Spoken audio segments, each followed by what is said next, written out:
Patricia, hello. Nice to talk to you. Hello, Virginia. Well, this is exciting. We're going to enter the world of Patricia Piccinini, which is interesting because I know that you see yourself as imagining a whole new world into being, don't you? Yes, I do. But it's a world that is in close proximity to the real world. I'm interested in the stories that explain what we're doing here, how we understand the world, and how technology is becoming increasingly natural in our lives. Because I'm a storyteller. That's my medium.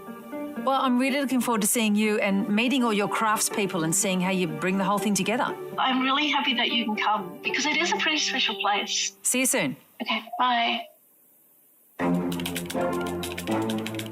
I'm Virginia Trioli, and I've spent my life paying attention to creative Australians and wondering what is going on in that wild mind of theirs. In this series, I'll showcase artists and performers at the peak of their powers and tell the story of their triumphs, their stumbles, and why they make the glorious work we love so much. Patricia Piccinini is a visual artist who creates otherworldly creatures from where imagination meets the frontier of science and technology. She's broken attendance records for some of her exhibitions, but her creations can be polarising. The work is both challenging and seductive at the same time. I'm thrilled to be unashamedly celebrating the art of making because we are a country of so many brilliant, creative types.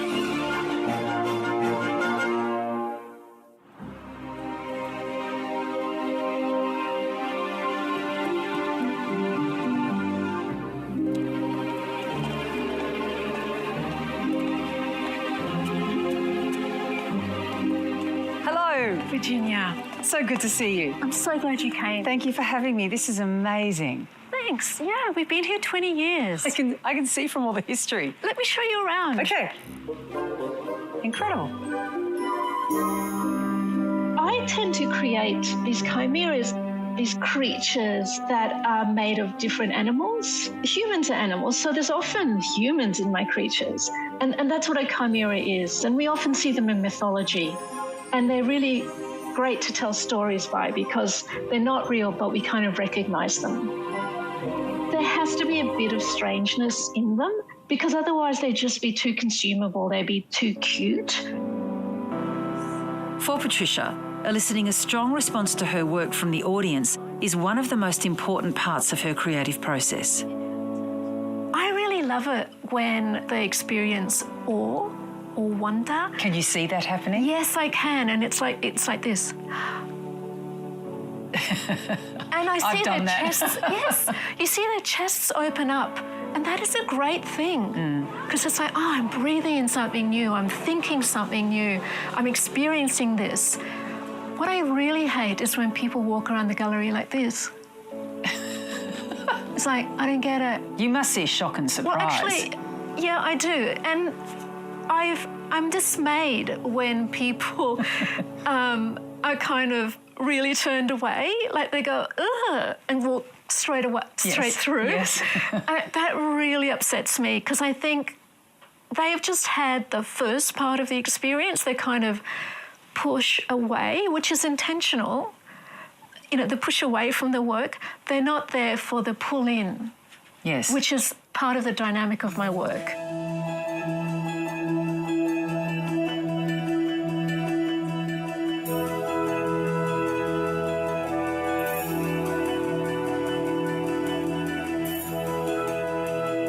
That's a cute little bottom. The hair is amazing the way it falls. What's interesting to me about your creatures is that in this imagined world, this evolved species, you never present us with danger or threat. I don't want to do that because I don't want to scare people. I'd like them to connect with the work. And when we look at her, we notice that she's different from us, and she's different from her children. One is more human, and the second one is completely human.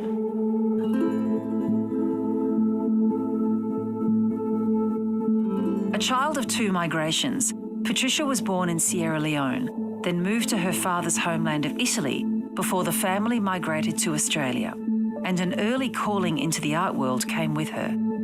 From about the age of 14, Patricia wanted to be an artist. Her favourite subject at school was art, and if I ever needed to find her at lunchtime, I would go to the art room. And she has a quiet determination to succeed in the art world. But around the same time, when Patricia was just 13 years old, her mother was diagnosed with stomach cancer, and the prognosis was not good.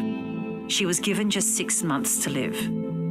For Patricia, this was a defining moment for her faith in science and her growing interest in art. I've always been interested in the body because of these thoughts that I had about my own mother's body and this thing that was growing inside of her, and I had no understanding as to why it was there and what it really was. But it was threatened to destroy our family.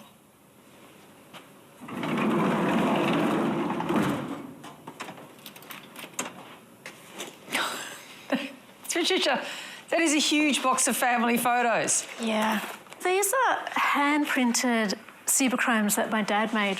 Oh, really? Yeah. Wow. Yep. And here is your mum. Yeah, this was like her grand trip, and they went out to see the pyramids, so it was exciting for her. She looks so vital, doesn't she? Yeah, she does. Yeah. Yeah. But Patricia's burning desire to become an artist clashed with her father's expectations. He was slightly myopic. He only saw the world in his way. I had to be an economist and my sister had to be a lawyer. Well, that's what all migrant parents want for their kids, Patricia. And I understand that now, that I have children. Yes. But in the end, he didn't really understand that I really did want to make art. My father offered Patricia a year in Europe, all expenses paid, if she came back to Canberra and studied economics. And that's what she did. She took the deal. She went to Europe for a year. And she came back and she studied economics and completed a double major in fine arts, unbeknownst to my dad. He was really disappointed when I said I'm leaving economics and going to art school. He was, Leonardo, Michelangelo, and Raphael, they are artists, but you can't be an artist.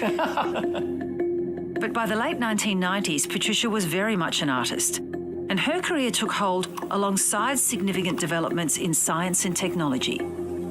That was a really important beginning point for you, wasn't it? The famous science experiment we probably all remember of where an ear was grown attached to the back of a mouse. If the experiment is successful, it could lead to the production of other human organs. Was that a galvanising moment for you? Oh, my world changed. And it inspired me to make a work about that.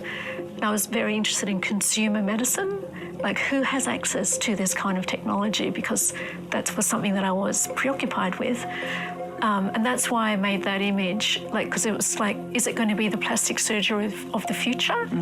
Or is it actually going to help people live better lives all over the world with functioning replacement organs?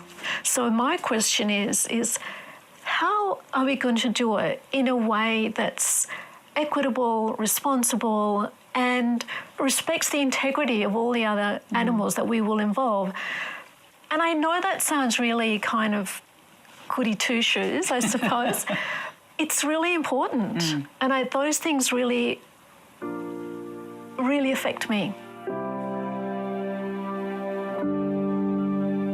In 1992, Patricia's mother succumbed to her cancer, 13 years after diagnosis, and in spite of Patricia's constant search for the new technology to save her. I would have done anything. My whole family would have sold their house, done anything to get a replacement organ for this young woman. She was only 39 when she was diagnosed. We would have done anything to keep her alive. You were waiting for science to save your mum, weren't you? Yeah, I was, yeah.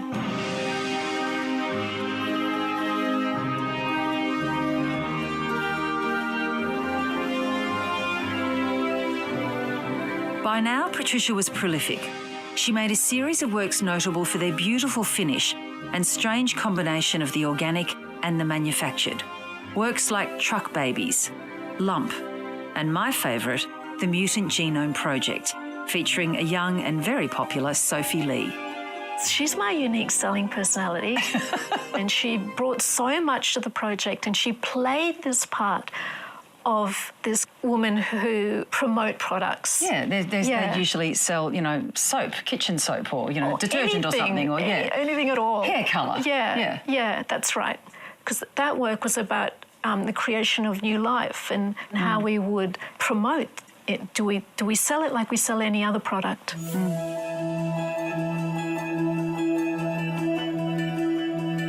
Although Patricia had trained as a painter, the newer technologies had completely drawn her in. The challenge was how to give her ideas form. I realised that at the time I couldn't express the ideas that I was working with in paint. I could, but they wouldn't have the same impact. And so I had to give away all my skills that I'd developed over all these years and accept that I would have to work with other people to bring my work to fruition. And once I did that, I could do anything. In keeping with a long-established tradition in art history, Patricia began collaborating with other craftspeople, starting with Peter Hennessy, her husband and creative partner of 36 years. And together, they established this studio.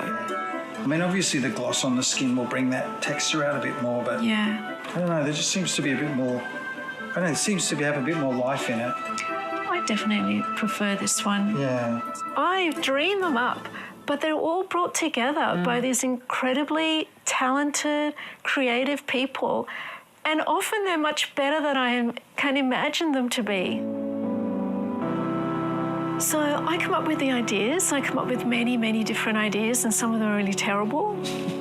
So I decide what's worth going forward with, which is actually one of the most important decisions. Of course. And I do copious amounts of drawings, often not very good ones, but eventually something might evolve that's got legs, so to speak. And then I'll bring these drawings to Dennis Daniel, who has been with us for 25 years. And he gives a three-dimensional form to my drawings. Right. Yeah.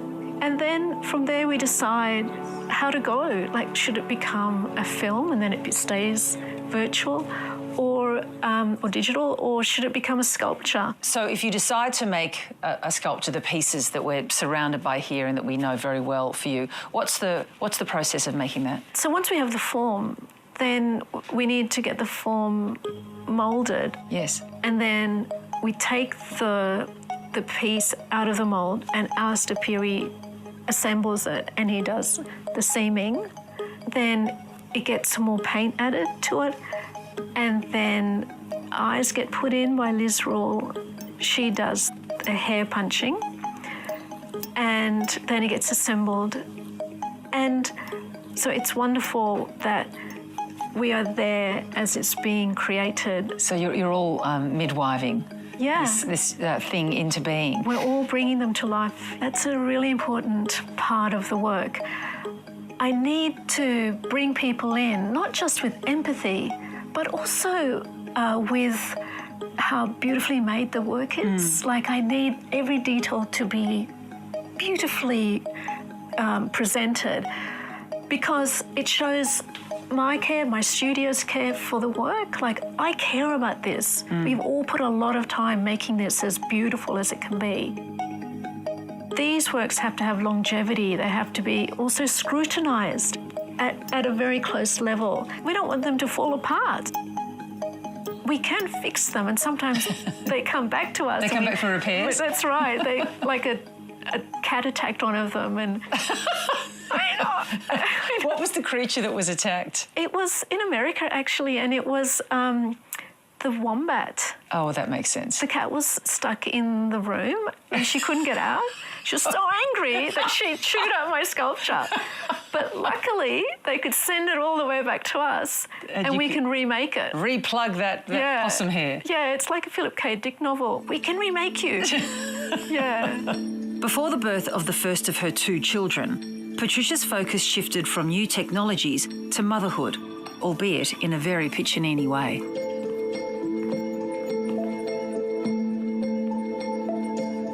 Yeah, so I conceived of this work when I was pregnant with my son Hector, and I heard of a story of a baboon that had lost her baby, and she had abducted a human baby from a family and replaced her dead baby with this human baby. Wow. And I just thought, wow, in grief, we are the same. Big Mother at the Art Gallery of South Australia is one of Patricia's most significant works. Like, not many mothers would like to see themselves as the big mother. But even though you feel like it from time to time. well, actually, I did feel like it. At 4 a.m, when I was breastfeeding my son, I was feeling a connection to all the mothers that were up at 4 a.m. Not just human mothers, but all other non-human mothers. And I was thinking, oh, here we are. It's true. And all doing this. At your most animal when you're doing that as well. It feels so animal. Yeah, and that's what these works are about. They're about our common animalness. Yeah. And I love how she travels with her nappy bags. Harley Davidson's saddlebags. Oh, they really are. Yeah, they are custom made. There's also the thing that I love this about your work, Patricia, that you are overwhelmingly preoccupied with sphincters and orifices and all sorts of weird apertures in these bodies as well. So there's the eyes at the front, but what we see at the back is really something else. That's right. Why is that? Because baboons do have extraordinary bottoms. They really do have incredible bums. They really do, yeah. And that's a big part of their personality, of sexuality. Yeah, it's what drives them. So I actually think hers is actually quite small in comparison to... That's a cute bum in piccinini world, is it? It actually is, yeah.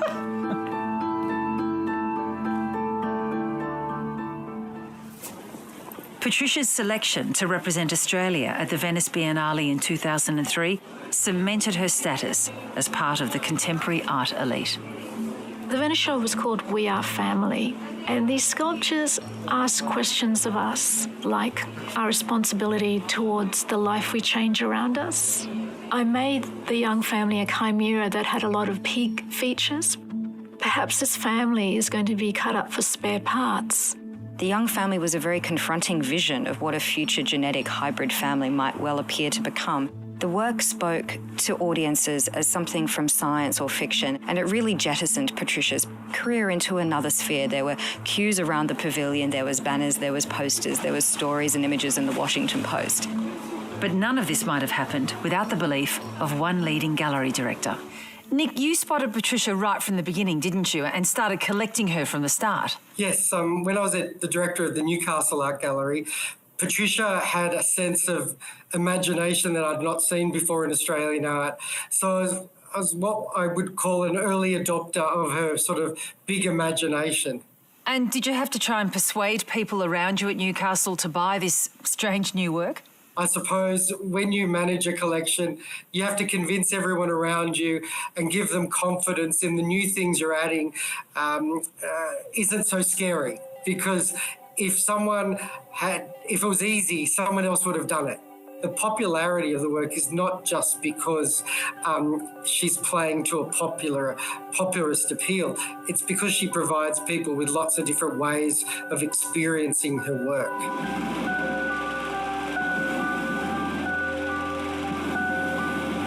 In 2012, Patricia was commissioned to create an ambitious work for the centenary of Canberra, Sky Whale. She represents the potential for life, like fecundity. She represents the wonder of nature. Whales evolved from little mammals and they went into the sea, but they could have easily gone up into the sky. And if they had, maybe those little hoofed creatures would look like the sky whales, and they might have bellies full of gas, and they could just wander through the clouds in the sky. Was it a very difficult technical project, putting Sky Whale together? Well, I worked with people in my studio with Peter and with Dennis to create the model for my drawings. But then we just went to Bristol and they just made it into an aeronautical machine. So they did that part. In 2013, Sky Whale made her maiden voyage across the Canberra sky. It cost $172,000 and took 16 people more than 7 months to make. The result is Sky Whale. A fantastical flying creature with surprising appendages. I think she's utterly adorable. A freaky, weird animal. I think it's absolutely awe-inspiring. It's brilliant, really. It's an ingenious work, but she wasn't pretty enough for some critics. A couple of days ago, the Sky Whale was slammed for being a huge waste of money. Detractors say it's ugly and irrelevant. $170,000 on a whale-shaped hot air balloon. Incredible. And what has a whale got to do with Canberra? Bugger if I know. That really blew the heads off the tops of a lot of politicians, didn't it? Yeah. How did you find that? I just ignored it. Yeah. Yeah. Because I love the Sky Whale. Sky Whale is universally adored, and wherever Sky Whale flies, people just love that. It's been to a lot of places, hasn't it? Yes, she's been around the world. She's been to Japan, to Ireland, to Brazil, yeah. And then I commissioned Popper Sky Whale. Filling up to finally take flight. This morning, alongside its iconic partner, cloudy skies weren't going to stop Sky Whale Papa taking flight. Which in itself was a provocation that we added to the scandal. Sky Whale Papa is the pod's newest addition. Onlookers found it hard to pick a favourite. I was very partial to the mama whale, but the papa is quite beautiful, and with all the little babies, it's really lovely. So to commission a second sculpture so we can have a sky family made perfect sense to us. And I think the controversy just continued people's fascination. Fascination turned to global popularity, and in 2016, her show in Brazil was hailed the most attended contemporary art exhibition in the world, visited by a staggering 1.4 million people. Patricia Piccinini. Consciência da Patricia Piccinini. Está Patricia Piccinini. Está a australiana Patricia Piccinini.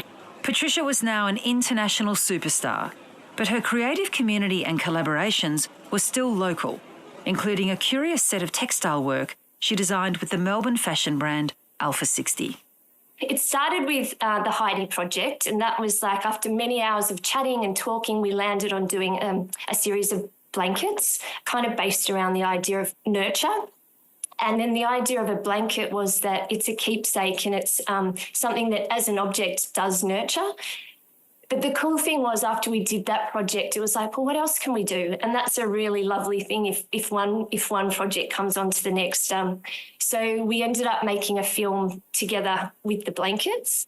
And then the last thing we did was Patricia had her miracle exhibition as part of Rising at Flinders Street Station. So we waited until the exhibition was set up and then got the photos of the exhibition in the space and printed the space on silk bias cut dresses. So you sort of got the in situ exhibition on dresses.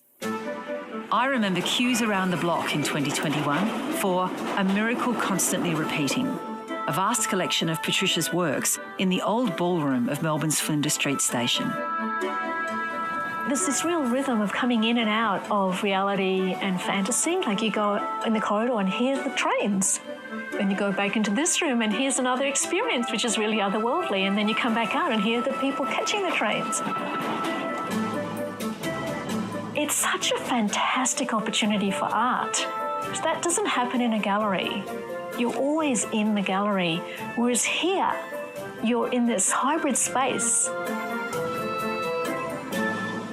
It was a mesmerising exhibition, and now her newest piece takes Patricia back into another train station, but this time for a work that brings all her fascinations together, a machined creation wrapped in the skin of her beloved creatures.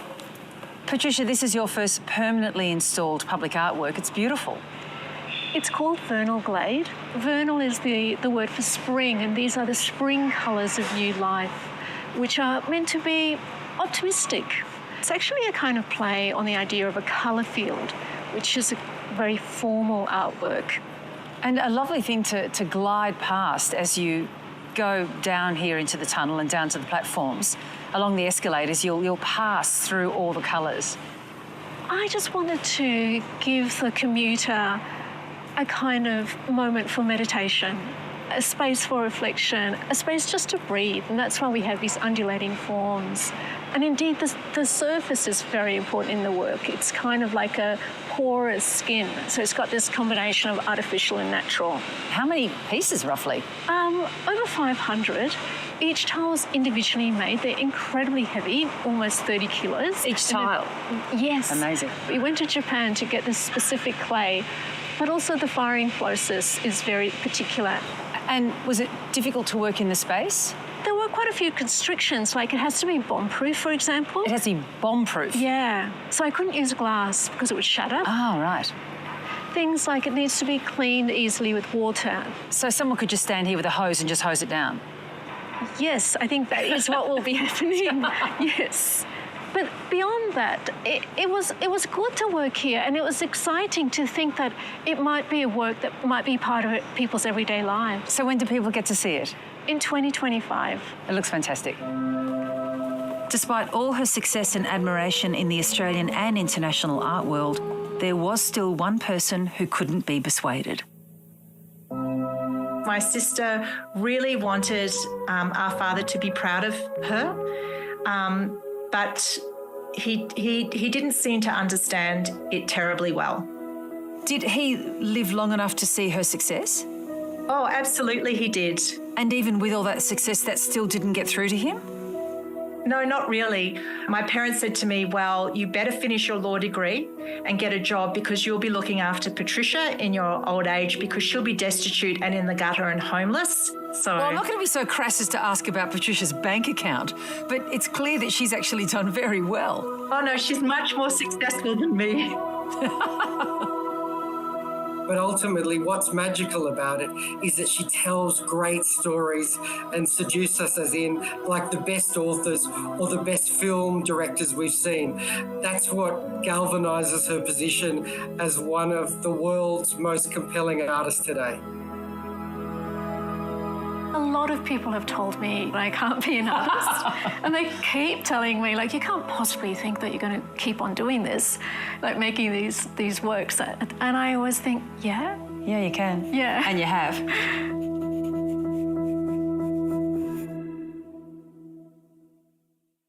Master Dogs returns. For the first time, we'll be comparing collies to kelpies. These dogs put themselves on the line to do a job for us every day. These are working dogs and they're very smart. As an individual handler, to become champion muster dog, do the homework, do the right training, and probably wish for a little bit of luck. Holy cow, I'm in for a ride with this guy. It's been a challenge, but I think my talent's in perseverance. I've been considering whether he is going to be a challenging dog. He's right on the mic. Oh, he's chewing the mic. Who will be crowned champion muster dog? It'll be quite fascinating to see how this comparison works. Muster Dogs, Collies and Kelpies start Sunday, February 2. Ready to laugh out loud? Yep. Follow Lee and the gang as they navigate life's hilarious mishaps. I wish people would stop treating me like an idiot. Not going out. Stream every episode ever now on ABC iView.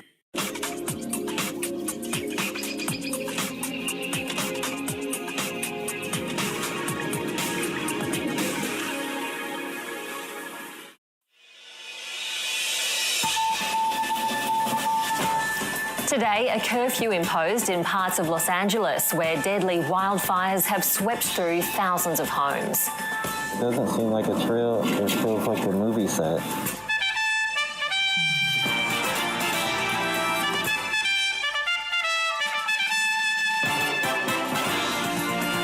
US President-elect Donald Trump is sentenced as a felon but spared any punishment. A young person dead and 2 others in hospital after a fight in Melbourne's southwest. And chaos erupts as severe thunderstorms hit parts of New South Wales, with more rainfall expected.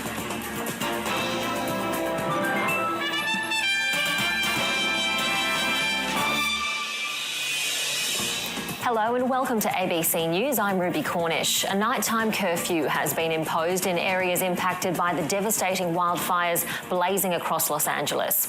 A new fire front has sprung up. The Kenneth fire is raging out of control. The Eaton fire continues to expand, and the largest, the Palisades blaze, has burned through 20,000 hectares. Across LA, the scale of the damage is staggering. Entire neighbourhoods burnt to the ground, more than 10,000 structures reduced to ash. A huge outdoor donation centre has been set up, distributing food, clothing and hygiene items to people affected by the fires. The death toll has also risen now to 10, but that could go much higher as authorities search the worst-hit areas. The current red flag event that we are under right now will expire at 6 p.m. this evening. However, we do anticipate another red flag event beginning on Monday, and I can assure everybody that LA County will be prepared. Our North America Bureau Chief Jade McMillan has the latest from the fire grounds in Los Angeles. This is the Malibu coastline. It's one of the most well-known parts of Southern California. And what we're looking at here is what up until a few days ago would have been prime waterfront real estate. Houses looking directly out over the ocean, right up and down this road. There is property after property that has been destroyed. Cars that have been burnt out. There is a power line here that has been brought down. The power in this area is off. And if we look down the coast, you can get really a small glimpse of the scale of the destruction here. You can see how this fire has come right up to the shoreline, damaging so much in its path. It's quite remarkable how many properties have been lost, and then just up the road from here I can see a lifeguard tower that is completely unscathed, but so much damage in this region. It's been hit what is known as the Palisades fire. It's one of two fires along with the Eaton fire to the northeast of here that has caused so much destruction, where fatalities have been reported and where thousands of structures have been damaged or destroyed. Favourable weather conditions, more favourable weather conditions at least compared to those early stages of these fires, has helped crews to start to contain them, but it's pretty slow moving at this stage, and authorities are worried that conditions could worsen in the days to come. They are facing all sorts of questions about how they have handled this emergency, about whether Los Angeles was as prepared as it could have been for the catastrophic conditions that fueled these fires and allowed them to spread so rapidly. They insist that all of those questions will be answered, that reviews will be undertaken, but that at the moment they're focused on the emergency that is still unfolding. They have apologised for emergency alerts that were mistakenly sent out overnight to people who aren't in fire zones, aren't in evacuation zones. Tens of thousands of people still remain under evacuation orders. But these alerts to people's mobile phones, including mine, I got one about 4 a.m. this morning, suggesting that we might need to leave. They were sent out by mistake, and authorities have conceded that that has caused confusion and frustration, and they're worried now that people might disable those alert system on their phones, and they're concerned that if that happens and conditions change, if the threat assessment changes, then members of the public could be left vulnerable. So they've urged people not to do that. They insist that support is being provided at the state and at the federal level. There have been resources put in place to try to combat looting, because a number of arrests have been made so far, and the National Guard has been brought in to try to manage that situation, and police are patrolling these worst affected areas as well. But still such an anxious time for so many people in this city. Donald Trump has been sentenced in his New York criminal case after a long delay. He won't face any punishment, but will enter the White House as its first ever convicted felon. Reporter Emily Grimenz has the latest from Washington. This was the long-delayed sentencing of Donald Trump on 34 criminal counts of falsifying business records. In May last year, a jury of New Yorkers decided he had falsified those records in order to conceal so-called hush money that was paid to the adult film actress Stormy Daniels. Donald Trump has been seeking to have this conviction overturned, but his legal avenues were exhausted, and Judge Warren Merchan has today handed down his sentence. And the judge told the court that, given in mind the extraordinary legal protections that are afforded to US presidents by the Constitution, the only sentence he could appropriately impose was one of unconditional release. Now, that effectively means Donald Trump will face no punishment for these crimes. But Judge Merchan did tell the court that while the legal protections are in place, they do not extend to erasing a jury's verdict. Now, Donald Trump was given a chance to address the court before the sentence was handed down. He wasn't made to appear in person as he was during the trial, but he did take the opportunity, appearing via video link with one of his lawyers, to address the court. Here's a little bit of what he had to say. Now think about it. Legal expenses are down as legal expenses, and I get indicted for business records. Everybody should be so accurate. It's been a political witch hunt. It was done to damage my reputation so that I'd lose the election, and obviously that didn't work. Donald Trump concluded his address to the court by saying that he thought he'd been treated very, very unfairly. Now, in sentencing, the judge said that this was a unique and extraordinary case. Donald Trump will be the first convicted felon to sit in the White House, and he'll be inaugurated in just 10 days' time. US President-elect Donald Trump's nominated envoy for Ukraine says he aims to end the war in 100 days. Quite the extension on Trump's campaign pledge to end the conflict in just 24 hours.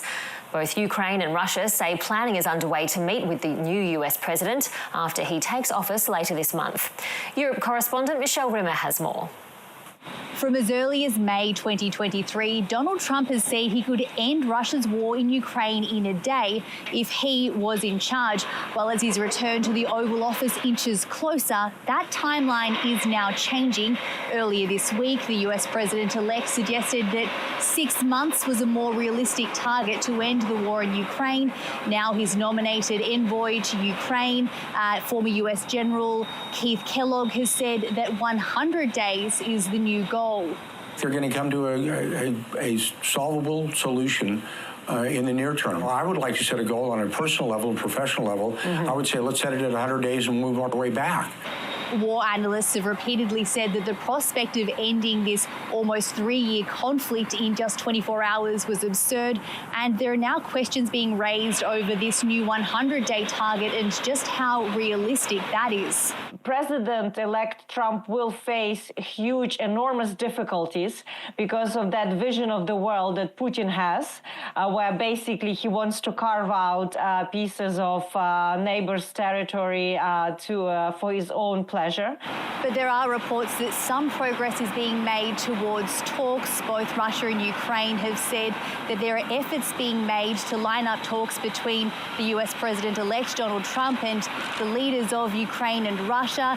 These talks would be separate and would be in person, but that these wouldn't take place until after Donald Trump is sworn in on January 20.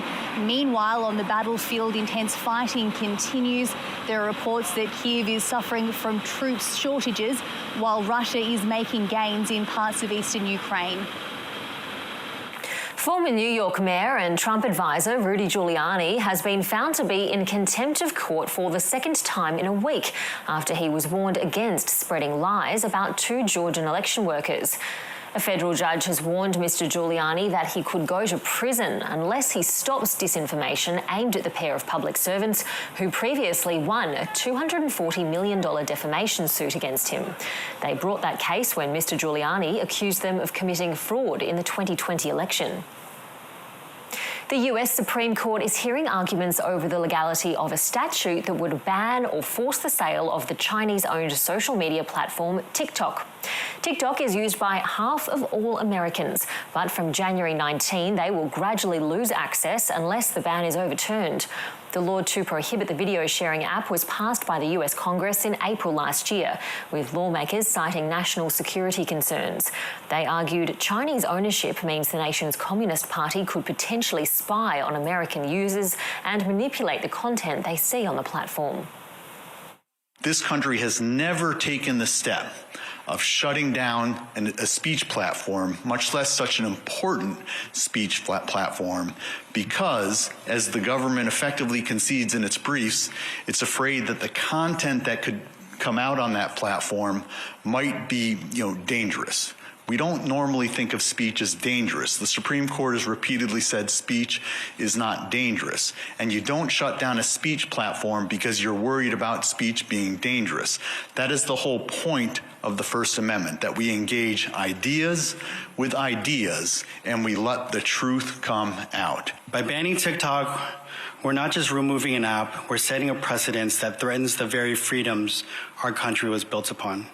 Free enterprise, free expression, and the freedom to innovate without unnecessary government intervention. Homicide Squad detectives are investigating the death of a young person at